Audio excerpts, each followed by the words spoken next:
하나님 말씀은 구약 성경 432페이지, 구약 성경 432페이지, 사무엘상 15장 17절부터 봉독합니다. 사무엘상 16장 17절부터 22절까지 봉독합니다. 사무엘이 이르되 왕이 스스로 작게 여길 그때에 이스라엘 지파의 머리가 되지 아니하셨나이까. 여호와께서 왕에게 기름을 부어 이스라엘 왕을 삼으시고 또 여호와께서 왕을 길로 보내시며 이르시기를 가서 죄인 아말렉 사람을 진멸하되 다 없어지기까지 치라 하셨거늘 어찌하여 왕이 여호와의 목소리를 청종하지 아니하고 탈취하기에만 급하여 여호와께서 악하게 여기시는 일을 행하였나이까. 사울이 사무엘에게 이르되 나는 실로 여호와의 목소리를 청종하여 여호와께서 보내신 길로 가서 아말렉 왕 아각을 끌어왔고 아말렉 사람들을 진멸하였으나 다만 백성이 그 마땅히 멸할 것 중에서 가장 좋은 곳으로 길갈에서 당신의 하나님 여호와께 제사하려고 양과 소를 끌어왔나이다 하는지라. 사무엘이 이르되 여호와께서 번제와 다른 제사를 그의 목소리를 청종하는 것을 좋아하심같이 좋아하시겠나이까. 순종이 제사보다 낫고 듣는 것이 수양의 기름보다 나으니 이는 거역하는 것은 점치는 죄와 같고 완고한 것은 사신 우상에게 절하는 죄와 같음이라. 왕이 여호와의 말씀을 버렸으므로 여호와께서도 왕을 버려 왕이 되지 못하게 하셨나이다. 아멘. 탈무드에 이런 얘기가 나옵니다. 랍비가 제자들을 데리고 길을 걸어가다가 뒤돌아서서 제자들을 향해서 이런 말을 합니다. 길을 가다 보면 길가에 진리가 널려 있다. 제자들이 선생님의 그 말을 듣고 나서 자기네 가던 길을 돌아봅니다. 주변도 봅니다. 그런데 선생님이 말한 진리가 널려 있다. 그 말의 의미를 알 수가 없는 겁니다. 그래서 한 제자가 선생님을 향해서 다시 질문을 합니다. 선생님, 진리가 널려 있다고 하는데 진리가 어디 있습니까? 저희 눈엔 보이질 않습니다. 그랬더니 이 스승 랍비가 하는 말이 허리를 굽혀봐라. 그러면 모든 진리가 보인다. 무슨 교훈입니까? 사람이 인생을 살면서 평탄할 때도 있고 고난당할 때도 있고 어려움 당할 때도 있습니다. 이럴 때에 허리를 굽히며 겸손해지면 거기에서 진리를 발견한다. 이런 의미입니다. 우리가 살아가면서 때로는 작은 성공을 거둘 때도 있습니다. 내 뜻이 이루어질 때도 있습니다. 사람들로부터 주목을 받을 만큼 내가 사람들 위에 설 때도 있습니다. 또 그런가 하면 어떤 때에는 고난의 인생도 연속적으로 이어질 때도 있습니다. 모두 캄캄한 밤이 지속되는 것처럼 고난을 겪고 나면 또 고난. 마치 우리가 등산을 하면 한 고개 넘으면 또 한 고개가 보이고 또 한 고개 넘으면 또 한 고개가 보이는 것처럼 이런 시련의 날들을 살아갈 때가 있습니다. 어떤 때는 성공할 때, 어떤 때는 추락할 때, 실패할 때, 고난당할 때, 이럴 때가 있습니다. 그런데 이런 인생을 살아가면서 중요한 게 하나 있어요. 그게 바로 뭔가 하면 그때마다 나를 낮추는 겁니다. 겸손해지는 겁니다. 현실을 직시하는 겁니다. 하나님의 뜻을 발견하는 겁니다. 그러면 진리가 뭡니까? 생명의 길입니다. 내가 살아날 수 있고 회원할 수 있고 또 지탱해 갈 수 있고 이런 가장 귀한 진리를 발견하게 된다. 이제 그런 교훈의 이야기입니다. 오늘 우리가 살아가면서 정말 중요한 것이 진리구나. 신앙을 지키는데도 겸손이구나. 그걸 우리가 깨달을 때가 참 많습니다. 겸손은 진리요. 그리고 겸손은 신앙에 있어서 생명과도 같은 겁니다. 어떤 때 우리가 남을 봅니다. 겸손했으면 참 좋았을 뻔했는데. 성공도 합니다. 남에게 부러움도 받습니다. 그런데 하나, 겸손이 모자랍니다. 아쉽습니다. 또 그런가 하면은 우리가 살아가다가 연속적으로 계속되는 고난에 낙심합니다. 왜 낙심할까? 겸손의 신앙이 없어서. 현실을 그대로 받아들일 수 있는 겸손이 없어서 낙심합니다. 불평합니다. 원망합니다. 심지어는 하나님을 부인까지 합니다. 참 겸손이 얼마나 중요한가. 성경을 통해서 우리가 많이 배웁니다. 신앙으로 끝까지 승리한 사람들의 삶의 모습을 보면 그들은 성공했을 때에도 실패했을 때에도 고난당했을 때에도 항상 겸손합니다. 그리고 하나님의 선하신 뜻을 발견합니다. 그리고 인내합니다. 낮아질 줄 압니다. 자기를 작게 여길 줄 압니다. 그런데 신앙이 없는 사람들, 신앙이 모자란 사람들은 이 겸손이 없습니다. 실패하고 낮아지고 그리고 어려운 시련이 계속되면 결국 신앙을 버립니다. 왜 그럴까? 교만해서 그렇습니다. 교만이라고 하는 건 우린 보통 성공한 사람들에게만 있는 줄 알지만 아니에요. 성경을 통해 보면 교만은 실패한 사람에게도 고난 중에 있는 사람에게도 시련 중에 있는 사람에게도 늘 따라다니는 시험입니다. 이스라엘 백성들이 광야에서 40년 동안 고난을 겪습니다. 그때 낮아질 줄을 몰라서 겸손할 줄을 몰라서 자기 자신을 돌아볼 줄을 몰라서 하나님을 원망하고 모세를 원망하고 40년의 아마 일기장을 펴보면 감사한 날이 며칠 안 될 겁니다. 전부가 다 누구 때문에 뭐 때문에 불평하고 원망하고 그런 아주 얼룩진 그런 생을 살아서 오늘 우리들에게 큰 교훈을 주고 있는 겁니다. 겸손할 수만 있다면 욥기서를 봅니다. 욥의 아내는 겸손의 신앙이 부족해서 고난때 하나님을 저버리고 남편을 저버리고 가정을 저버리고 제 갈 길로 갑니다. 그런데 욥은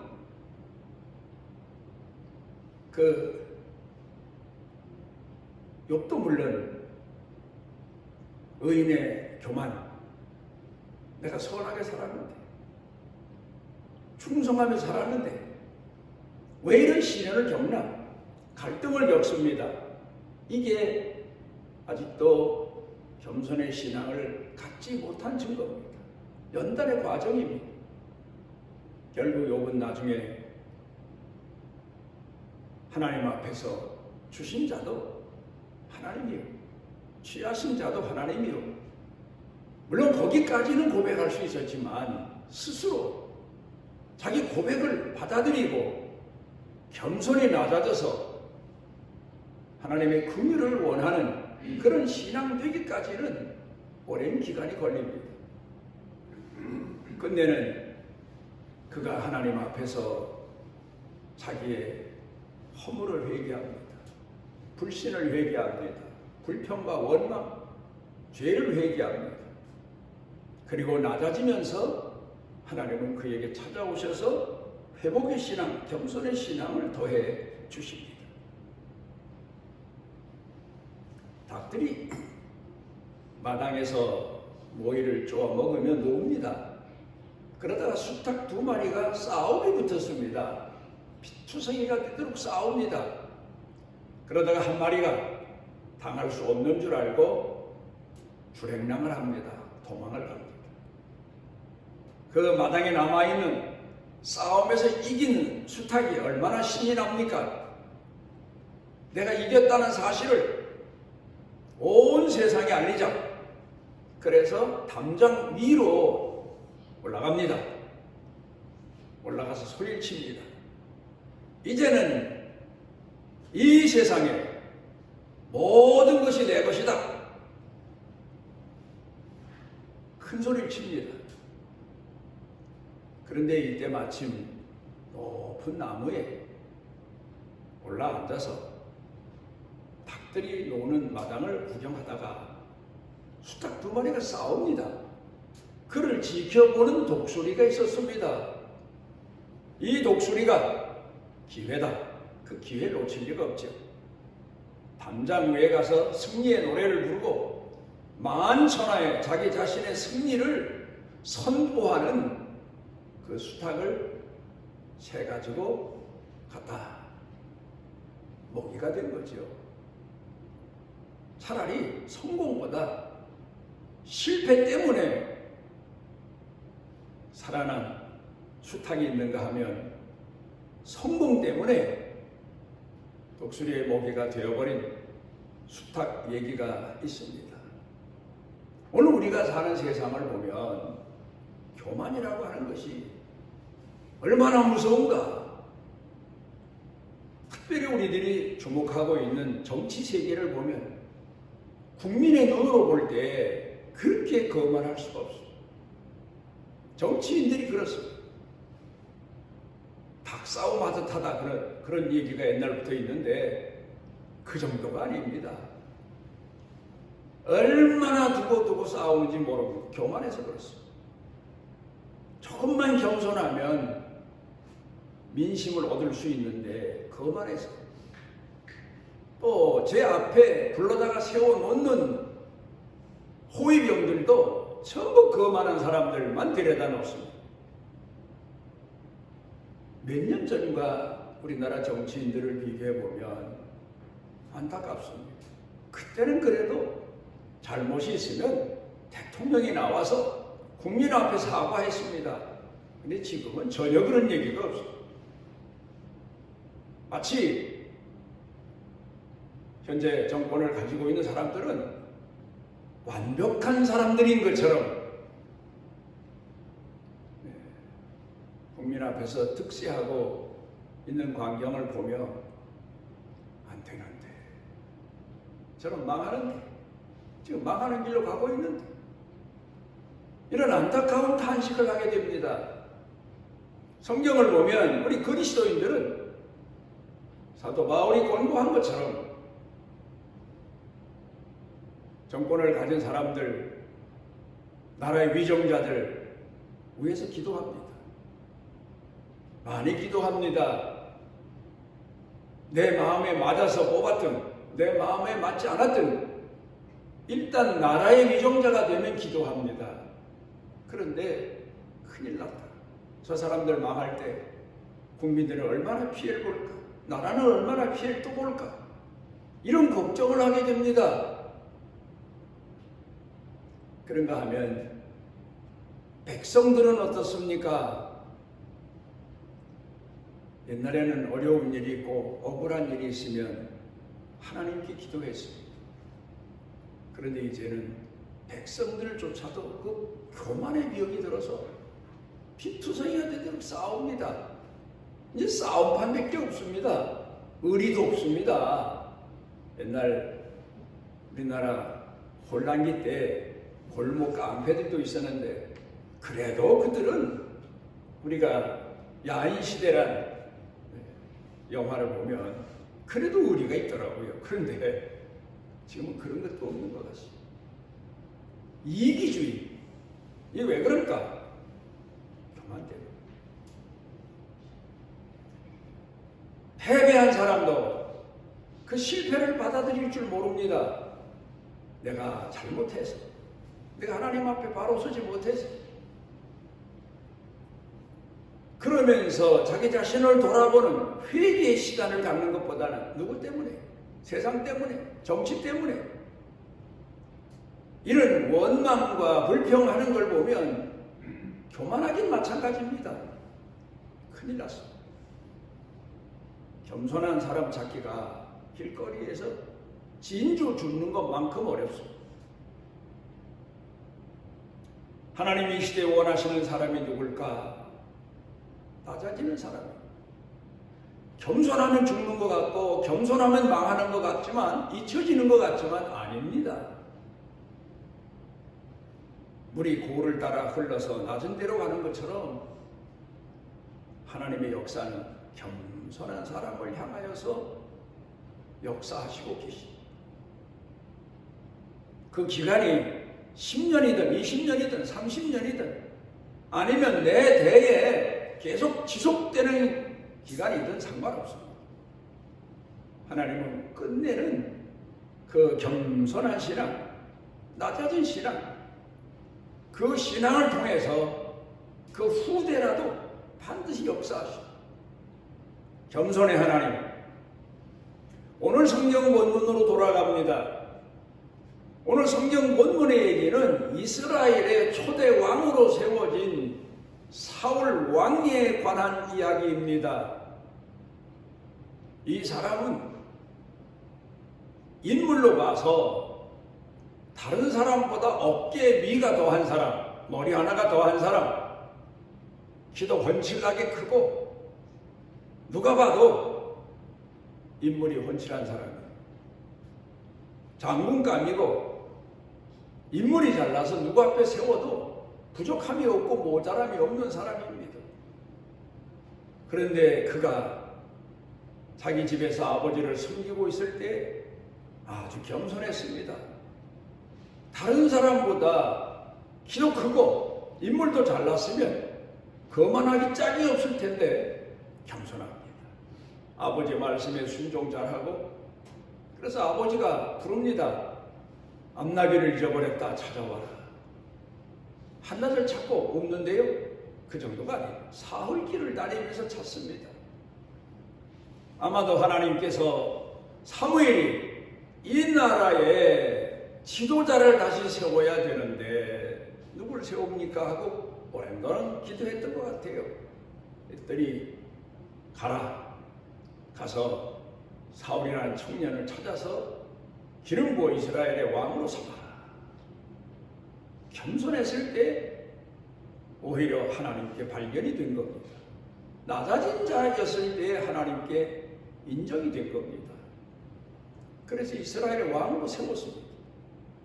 자기는 왕의 자리에 오를 만한 사람이 못 된다고 사양하는 것을 사무엘이 권고하고 또 권고해서 이스라엘의 왕으로 삼았습니다.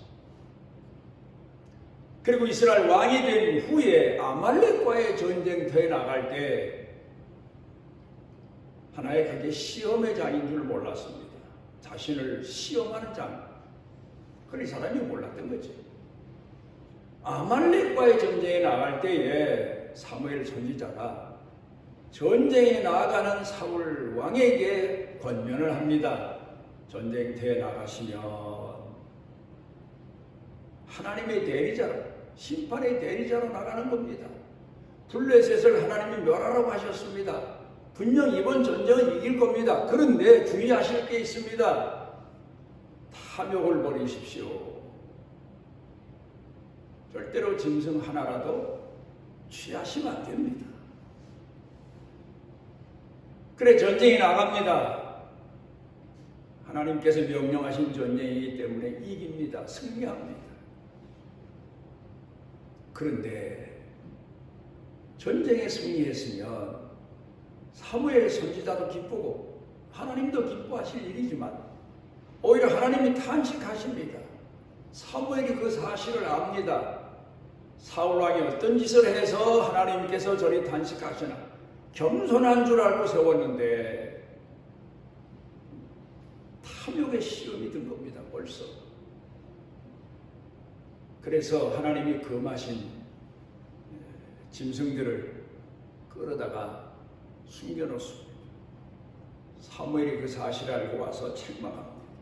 당신이 겸손할 때에는 하나님이 이스라엘의 왕으로 삼으셨는데 이제 하나님 말씀을 거역하고 하나님이 금하신 탐욕의 시험에 빠져서 하나님이 당신을 버리시기로 했습니다. 이때 사울 왕에게 기회가 또 한 번 있었습니다. 회개할 기회. 죄를 지적받았을 때 회개할 기회를 하나님이 주시는 겁니다. 엄한 책망을 하신 것은 회개할 기회를 주시는 거예요. 우리가 살아가면서 하나님 앞에 사랑도 받지만 징계도 받습니다. 징계 받을 때 회개의 기회를 주시는 거예요. 그래서 겸손한 사람은 징계를 받으며 맞습니다. 제가 죄인입니다. 다윗은 그렇게 고백하지 않습니까? 그런데 오늘 성경 본문에 보면 사울왕은 변명합니다. 그게 무슨 증거인가 하면 교만한 증거입니다. 아담과 하와가 하나님처럼 되기 위해서 선악과를 따먹지 않습니까? 하나님이 오셔서 아담을 권고하실 때에 내가 죄를 범했습니다 하고 엎드렸으면 에덴 동산에서 안 쫓겨났죠. 회개했으면 변명합니다. 차마 나는 하나님과 같이 되면 안 됩니까? 사단이 선악과 따먹으면, 뱀이 선악과 따먹으면 하나님과 같이 된다고 해서 따먹었습니다. 피조물의 인간이 창조주 하나님과 같이 된다는 게 이게 뭐 잘못된 겁니까? 아마 속으로는 그런 마음을 가졌지만 감히 하나님 앞에 그럴 수 없어서 핑계를 댑니다. 변명합니다. 숨겨진 교만이 있습니다. 하나님께서 교만한 사람을 에덴 동산에 그냥 두었다간 인류 역사가 어떻게 되겠습니까? 그래서 내보내십니다. 그리고 그에게 고난의 인생을 명령하시죠. 여인에게도 그를 통해서라도 회개하라, 깨달아라, 자기 존재를 인식하라. 그래서 인간 세계에는 권고하시는 고난이 지속되고 있는데 겸손한 사람은 깨닫고 회개하지만 그런데 오만한 사람은 자기 변명만 늘어놓습니다. 여러분 아시는 대로 뻔히 알고 있는데 앞에 와서 계속 변명하는 사람처럼 미운 사람이 어디 있습니까? 우리가 오늘을 살아가면서 하나님 앞에 꼭 선지자를 통해서만이 아닙니다. 내 양심이 나를 권고할 때가 있고 내가 사는 생활이 나를 권고할 때가 있고 이 세상이 나를 권고할 때가 있고 우리가 낮아지고 보면 세상 모든 게 다 스승입니다. 하다못해 우리 집에서 기르는 짐승들도 나를 가르치는 스승입니다. 신학적으로는 자연계시다 그럽니다. 낮아지고 내 실체를 알고. 그런데 오늘 성경 본문에 보게 되면 이스라엘의 초대 왕으로 세워진 사울 왕이 기회를 놓칩니다. 변명을 늘어놓습니다. 앞으로 지금 당장 죄를 지적받았을 때 사무엘 선지자 앞에서 변명만 늘어놓던 사울 그대로 두셨으면 어떤 짓을 또 했을지 모릅니다. 그런데 하나님께서는 그를 패하시고 하나님 마음에 맞는 사람. 어떤 사람입니까?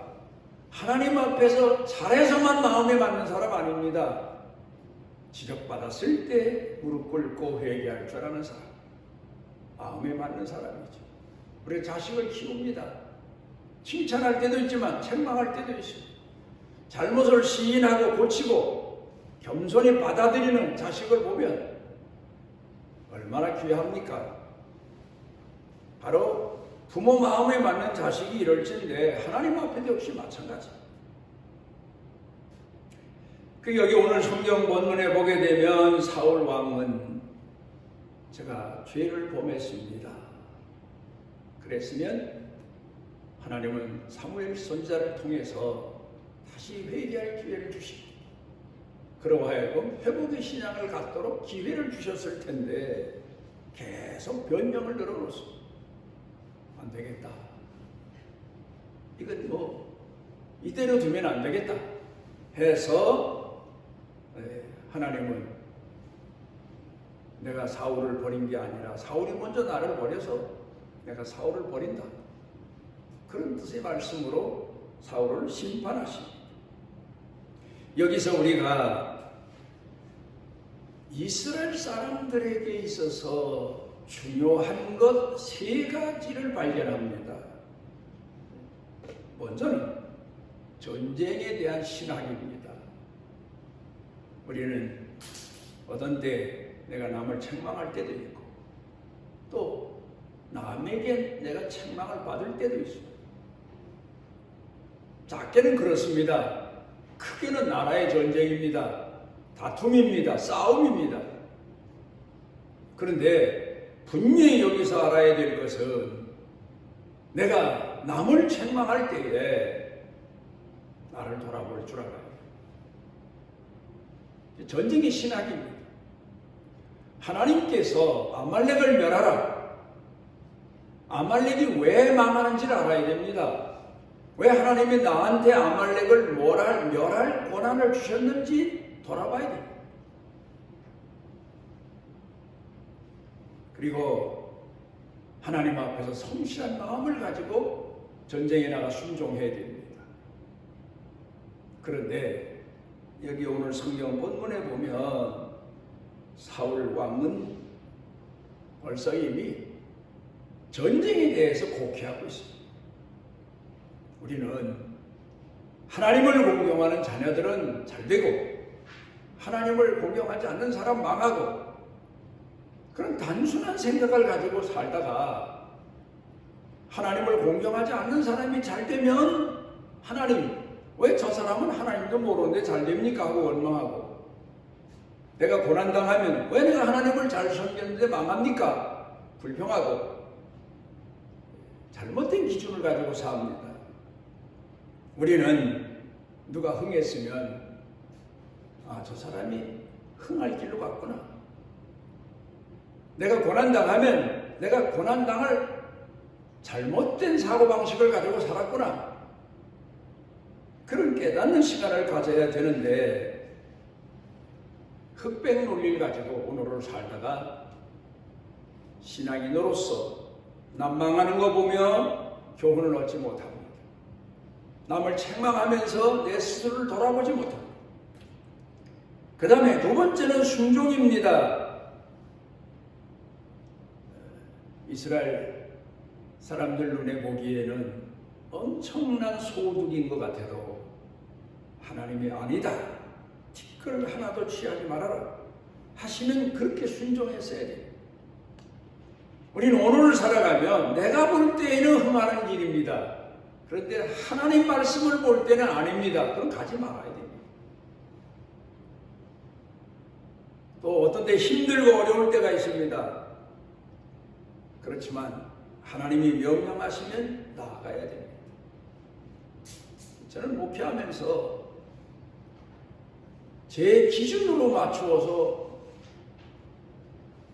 물론 실패하고 실수한 적도 있지만 때로는 하나님 깨워주십니다. 그래서 인간의 생각으로 계산으로는 전혀 가능하지 못한 일이지만 하나님이 어떤 방법으로든 제게 깨닫게 해주십니다. 이 일이 하나님의 뜻이다. 그러면 나섭니다. 그럼 이루어집니다. 얼마나 많이 경험했는지 모릅니다. 꼭 망할 것 같은데 가서 보면 성공합니다. 순종의 신앙이 얼마나 귀합니까? 그 다음에 세 번째로는 이스라엘 백성들에게 있어서 하나님이 누누이 가르쳐 주신 교훈이 교만입니다. 교만의 죄를 범하지 말아라. 그런데 여기 오늘 성경 본문의 사울 왕은 교만의 죄까지 범합니다. 교만은 어디까지 올라간 줄 압니까? 하나님 자리까지 올라가라 듭니다. 아담의 죄가 그렇죠. 하와의 죄가 그렇죠. 오늘 성경 본문에 보면 사울 왕의 죄가 그렇습니다. 이스라엘에게 엄격하게 규정되어 있는 게 있습니다. 그게 뭔가 하면 왕은 돼도 그 왕이 제사장 되면 안 됩니다. 이방 나라는 그 당시에 옛날엔 이방 나라는 왕이요 제사장이었습니다. 하늘의 권세까지 다 가지고 있는 사람으로 세상 앞에서 득세했습니다. 그런데 이스라엘에게는 절대로 아니다. 제사장 직분을 다 하지 못하게 구별해 놓으셨습니다. 하나님 자리까지 넘보는 하나님까지 대신하고 교만하는 그런 죄를 범하지 않게 하기 위해서. 그래 보면 하나님 앞에 제사를 드릴 시간이 됐는데 사무엘 선지자가 오질 않습니다. 그러니까 사울 왕이 야 선지자가 좀 늦는데 다른 나라 보니까 왕이 제사장 직무를 하더라. 내가 대신 제사 지내마. 그리고 제사를 지냈습니다. 이거는 자신이 하나님 자리까지 올라간 큰 교만의 죄입니다.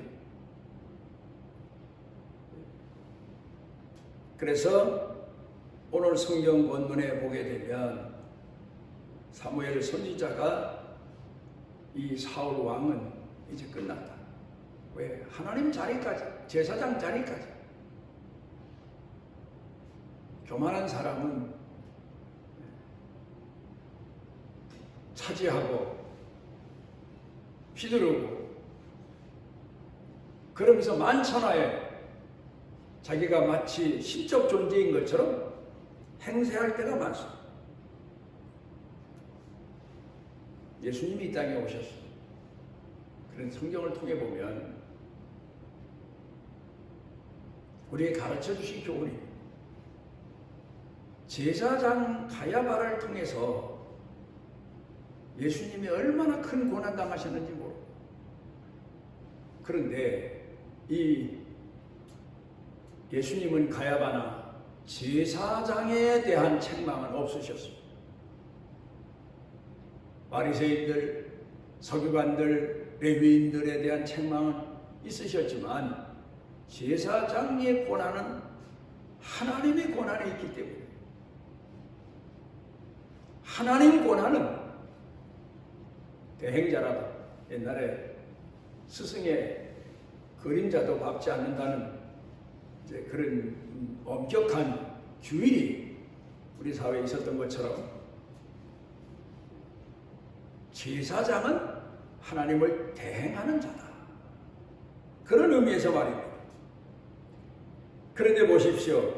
오늘 역시 그 진리는 분명히 살아있습니다.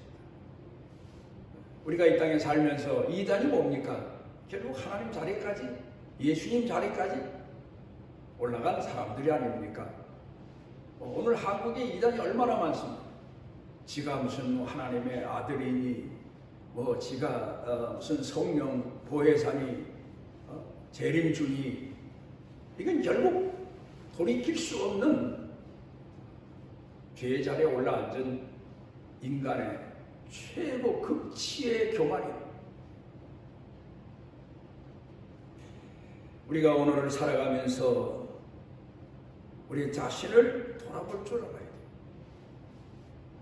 몇 가지를 봅니다. 먼저 내가 오늘 하나님이 주신 물질에 만족하나, 감사하나.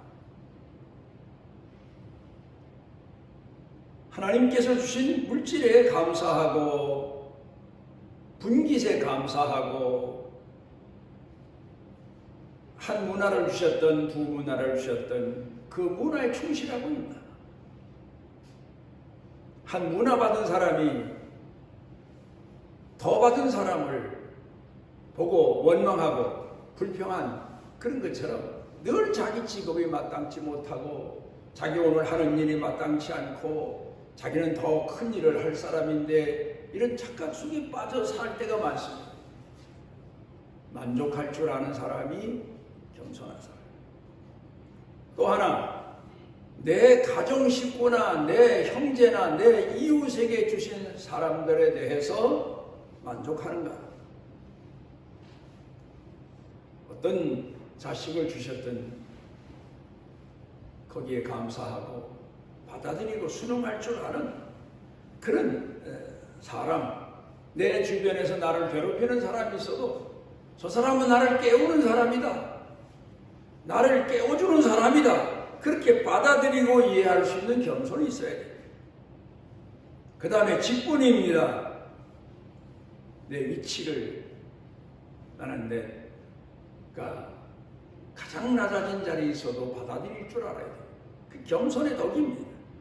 네 번째는 칭찬이나 비난에 내가 겸손할 수 있나? 누가 나를 칭찬해도 아닙니다, 나는 죄인입니다. 누가 나를 비난하면 맞습니다, 나는 죄인입니다. 이런 고백을 할 줄 알아야 됩니다. 다윗을 돌아봅니다. 다윗은 엄청난 고난과 역경을 겪으며 산 사람인데도 책망받을 때 내가 죄인입니다, 받아들입니다. 그러면서 그가 고백한 내용을 보면 다윗 생애에 있어서 단 한마디로 표현한 신앙 고백이 내 잔이 넘치나이다. 늘 풍성하게 넘치도록 살았다는 얘기가 아니라 하나님이 나 같은 죄인에게 주신 은혜가 넘치고 넘칩니다. 그런 고백입니다.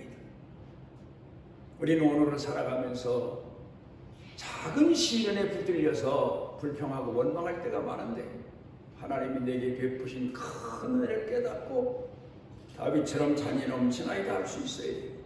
사도 바울은 범사에 감사하고 쉬지 않고 기도하고 늘 주 앞에 순종하고 그런 신앙을 가진 것은 만사가 형통해서 아닙니다. 그에겐 고난도 많았고 자신 몸에 지니고 있는 비용도 컸습니다. 그런데 그는 그런 모든 것이 내가 주 안에 거하도록 하나님이 주신 은혜다, 그렇게 고백합니다. 오늘 성경 본문의 교훈으로 다시 돌아갑니다. 하나님이 원하신 것이 무엇입니까? 겸손입니다. 낮아짐입니다. 자기 자신을 돌아봄입니다. 기도하십니다. 오늘 우리를 주의 전으로 인도해 주시고 우리 자신을 돌아보게 하신 주님, 우리가 하나님 앞에 얼마나 죄인인가를 깨닫습니다. 우리도 사울 왕처럼 하나님 앞에서 변명하고 사람 앞에서 변명하며 살 때가 많습니다. 죄인이면서 선한 사람, 의로운 사람으로 인정받기를 바라는 마음이 앞서서 겸손하지 못하고 낮아지지 못하고 오늘 하나님이 우리에게 주시는 징계를 받아들이지 못할 때가 많습니다. 겸손히 낮아져서 하나님 앞에 우리 자신을 돌아보고 회개하고 주께서 우리에게 원하시는 선하신 뜻을 가슴에 품고 살아가게 하옵소서. 예수님 이름으로 기도드리옵나이다. 아멘. 하나님 여호와께서 그 날개 아래 보호를 받으러 온 내게 온전한 상 주시기를 원하노라. 우리가 사망의 음침한 골짜기를 헤맬지라도 우리를 홀로 두지 아니하시고 찾아오셔서 우리를 일으켜 주시고 깨워 주시고 품에 품으시고 평생토록 선한 목자이신 우리 주 예수 그리스도의 무한하신 은혜와 우리를 택하시고 세상 끝날까지 영원토록 품에 품으시고 사랑하시는 아버지 하나님의 만극하신 사랑과 우리 속에 내재하셔서 우리에게 빛을 주시고 성령의 능력을 더해 주시고 우리로 하여금 믿음의 용기를 갖게 하시는 성령님의 능력의 은총이 사랑하는 자녀들 머리 위에 영육간에 사는 생활 중에 그리고 일터 경영 중에 자녀 자손 중에 온 교회 중에 넘치고 넘치도록 함께 하시기를 축원하옵나이다.